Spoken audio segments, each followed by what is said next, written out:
Assalamualaikum warahmatullahi wabarakatuh. Selamat pagi dan salam sejahtera untuk kita semua. Saya ucapkan terima kasih kepada Ibu Ika Panggi Wahyuni Tias MAG selaku dosen pengampu mata kuliah Bahasa Indonesia.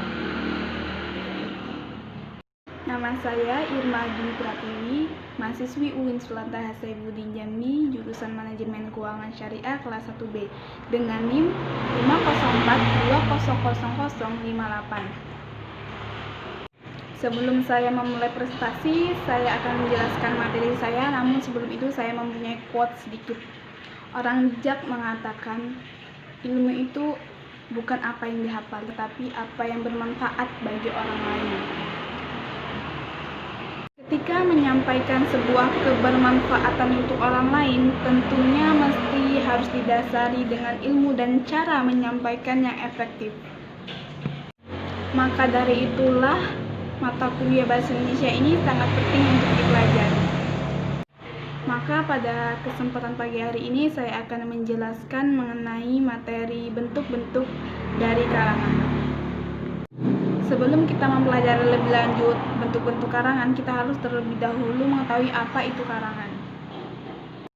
Karangan merupakan karya tulis hasil dari kegiatan seseorang untuk mengungkapkan gagasan dan menyampaikannya melalui bahasa tulis kepada pembaca untuk dipahami. Nah, setelah kita tahu apa itu pengertian karangan, kita akan membahas lebih lanjut tentang bentuk-bentuk karangan. Kita akan kupas satu persatu dari kelima bentuk-bentuk karangan tersebut. Yang pertama yaitu karangan narasi. Secara sederhana, narasi dikenal sebagai cerita. Pada narasi, terdapat peristiwa atau kejadian dalam suatu urutan waktu. Di dalam kejadian itu, ada pula tokoh yang menghadapi suatu konflik. Ketiga unsur berupa kejadian, tokoh, dan konflik merupakan unsur pokok sebuah narasi. Jadi, jika ketiga unsur itu bersatu, ketiga unsur itu disebut plot atau alur. Jadi, narasi adalah cerita yang dipaparkan berdasarkan plot atau alur. Contoh narasi yaitu berupa fakta sebagai berikut. Saya sedang mengerjakan tugas video yang diberikan oleh Ibu Ika Panggi pada pagi hari ini. Yang kedua yaitu karangan deskripsi. Karangan deskripsi adalah karangan yang berisi gambaran mengenai suatu hal atau keadaan sehingga pembaca seolah-olah melihat atau merasakan atau mendengar hal tersebut. Contohnya, tepat pukul 6 pagi aku terbangun diiringi dengan suara-suara ayam yang berkokok seolah menyanyi sambil membangunkan orang-orang yang tidur. Yang ketiga itu karangan eksposisi. Untuk memperjelas uraian dapat dilengkapi dengan grafik, gambar atau statistik.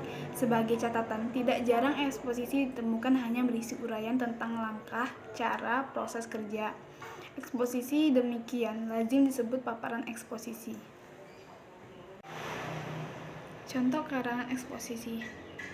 Pada dasarnya, pekerjaan akuntan mencakup dua bidang pokok, yaitu akuntansi dan auditing. Dalam bidang akuntansi, pekerjaan akuntan berupa pengelolaan data untuk menghasilkan informasi keuangan, juga pencairan sistem informasi akuntansi yang digunakan untuk menghasilkan informasi keuangan.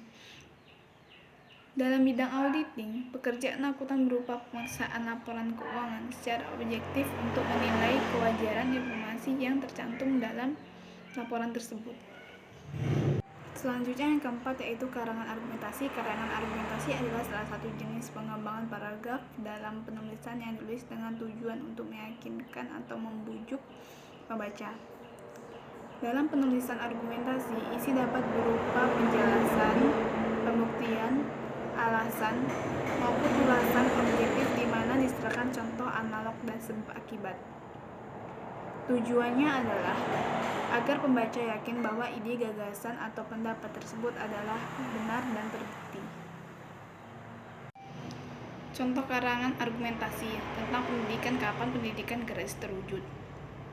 Pendidikan gratis hanya janji yang bergema luas saat kampanye dan pemilihan pemimpin daerah maupun pusat. Saat pemilihan usai, akan lain ceritanya. Anak-anak miskin di kota, desa, dan pedalaman tetap mengalami kesulitan untuk mengakses pendidikan yang layak. Di perkotaan, sekolah berlomba-lomba meningkatkan sarana dan prasarana dengan jalan menaikkan pungutan dengan dalih sumbangan pendidikan, uang gedung, dan lain-lain. Karena biasanya masyarakat perkotaan lebih memilih sekolah yang mempunyai sarana pendidikan yang baik, sehingga mereka tidak akan segan untuk membayar mahal demi memberikan pendidikan yang terbaik bagi anak-anaknya. Dan yang terakhir yaitu karangan persuasif. Persuasi atau persuasif berarti mengajak, membujuk, atau menyuruh. Nah, sesuai dengan arti katanya, teks persuasif merupakan sebuah teks yang bertujuan untuk mengajak, menyuruh, atau membujuk pembacanya melakukan sesuatu sesuai dengan apa yang disampaikan oleh penulis. Contoh teks persuasif: hindari rokok meskipun sebatang. Rokok mengandung bahan dan zat kimia yang berbahaya bagi sistem pernapasan. Tar dan nikotin merupakan salah satu zat kimia yang berbahaya yang ada dalam sebatang rokok. Rokok mengandung lebih dari 4.000 bahan kimia, di mana 200 diantaranya beracun. Semakin besar isi kandungan tar dan nikotin dalam sebatang rokok, maka semakin besar dampak negatif yang diterima oleh tubuh kita. Dampak negatif bagi perokok aktif dan pasif diantaranya adalah penyakit jantung, kanker, serta impoten. Selain itu, gangguan kehamilan dan janin merupakan dampak negatif bagi wanita yang menjadi perokok aktif. Baik, itu tadi presentasi dari saya. Saya ucapkan terima kasih dan mohon maaf jika masih banyak kekurangan dan kesalahan dalam penuturan kata di dalam video ini. Saya akhiri. Wassalamualaikum warahmatullahi wabarakatuh.